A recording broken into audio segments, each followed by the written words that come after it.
Good morning. आज का topic है हमारी वीडियो के लिए absconding and it's control and prevention. अब इसकी पहले बात करते हैं इंट्रोडक्शन की।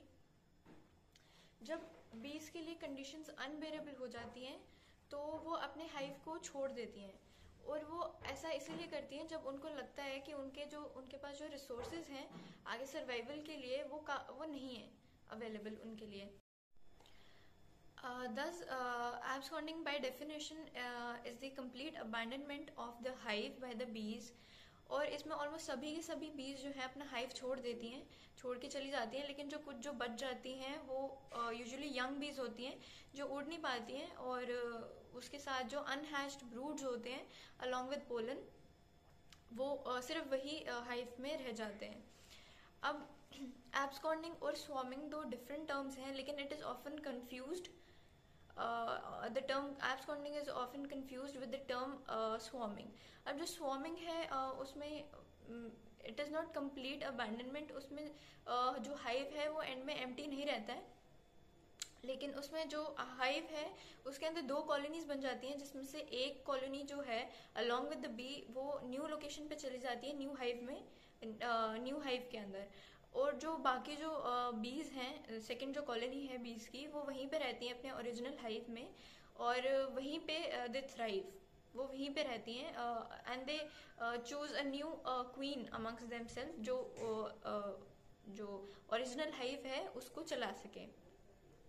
But absconding on the other hand जो है दैट इज द टर्म जिसमें पूरा का पूरा बी हाइव जो है वो एम्प्टी हो जाता है, उसमें सभी जो बीज हैं वो चली जाती हैं।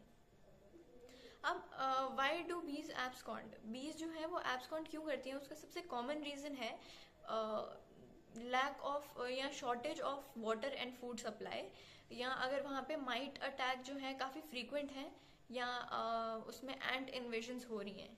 अब उसमें बाकी जो है रीजंस एब्सकॉन्ड करने के, वो उसमें आ जाता है अनकंफर्टेबल हाइव।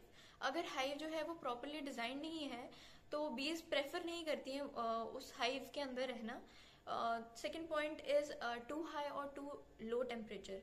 अगर वहाँ पे टेम्परेचर काफ़ी ज़्यादा या काफ़ी लो रहता है तो बीज जो है वहाँ पे मे बी सर्वाइव ना कर पाए, और इसीलिए उनको लगता है कि हमारे यहाँ पे चांसेस कम हैं, तो वो एब्सकॉन्ड कर सकती हैं। The third point is poor ventilation. अगर वहाँ पे हम वेंटिलेशन का पूरा ध्यान नहीं रखते हैं तो it might upset the bees, और वहाँ पे उनके लिए सर्वाइवल जो कंडीशन है वो थोड़ी टफ हो जाती है। अब नेक्स्ट पॉइंट इसमें आता है स्ट्रॉन्ग विंड्स। हम जो अगर बीज के पास जो एरिया है वहाँ पे स्ट्रॉन्ग विंड चलती हैं तो हमको तो जो बीज हैं वो थोड़ा अनकंफर्टेबल हो जाती हैं उस विंड से, स्ट्रॉन्ग विंड से। नेक्स्ट पॉइंट इसमें आ जाता है फ्रीक्वेंट डिस्टर्बेंसेस। अगर हम बीज के हाइव को ऑलमोस्ट रोज खोलें या रेगुलरली हम उसको चेक करें तो जो बीज हैं वो डिस्टर्ब हो जाती हैं, और जितने भी नॉइजेस हैं, नॉइजी इक्विपमेंट्स हैं जैसे कि मोवर यूज करना, वो हमको उसका थोड़ा ध्यान रखना चाहिए, हमको अवॉइड करना चाहिए। नेक्स्ट पॉइंट इसमें आ जाता है lack of enough space in the comb. अगर जो कॉम्ब है उसमें स्पेस इतनी नहीं है तो बीज जो हैं वो एब्सकॉन्ड कर सकती हैं, उसका एक चांस रहता है।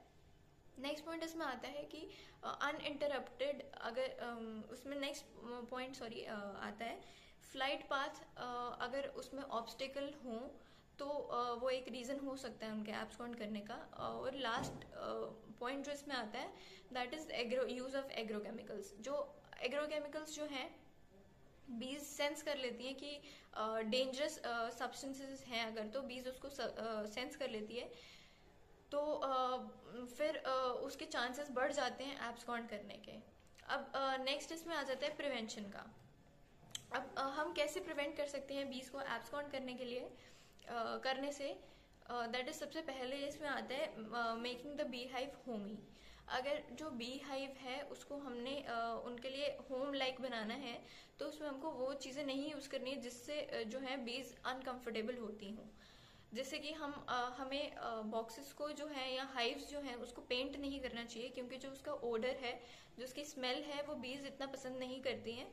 और इनकेस अगर हम पेंट करते भी हैं तो हमें उसको शेड में या फिर उसको सन के अंडर हमको रख देना चाहिए फॉर अ फ्यू डेज, ताकि उसका जो ओडर या स्मेल है वो निकल जाए उसमें से। लेकिन इन केस अगर फिर भी वो स्मेल रहती है तो हम सेंट्स यूज कर सकते हैं, जैसे कि सबसे commonly used scent is lemon grass. Next point is control interior temperature. अगर वहाँ पे टेम्परेचर जो है हाई रहता है तो हम शेड्स इंस्टॉल कर सकते हैं उसमें, जिससे कि टेम्परेचर जो है वो मेंटेन रहे। और अगर वहाँ पे कोल्ड टेम्परेचर है, अगर वहाँ पे ठंड ज़्यादा है, तो वहाँ पे हम जो है जो उसकी एंट्रेंस साइट है या उसकी जो एग्जिट जो साइज है उसको हम छोटा कर दें, तो उससे जो है इतनी विंड की एंट्री और एग्जिट नहीं होती है, तो वहाँ पे टेम्परेचर थोड़ा मेंटेन रहता है। नेक्स्ट पॉइंट आता है ब्लॉक स्ट्रॉन्ग विंड्स। अब क्योंकि स्ट्रॉन्ग विंड्स जो है वो बीज को अपसेट करता है, वो बीज उतना प्रेफर नहीं करती उस एरिया में रहने के लिए, तो इसीलिए जो टॉल प्लांट्स हैं उसको हम एज विंड ब्रेक्स लगा सकते हैं, ताकि जो स्ट्रॉन्ग विंड्स हैं वो ऑब्स्ट्रक्ट हो सकें। नेक्स्ट पॉइंट आता है मिनिमाइज द डिस्टर्बेंस। जो भी हमको नॉइजी इक्विपमेंट्स हैं या रेगुलर चेक्स हैं उसको हमको अवॉइड करना चाहिए। That is all for the video. Thank you.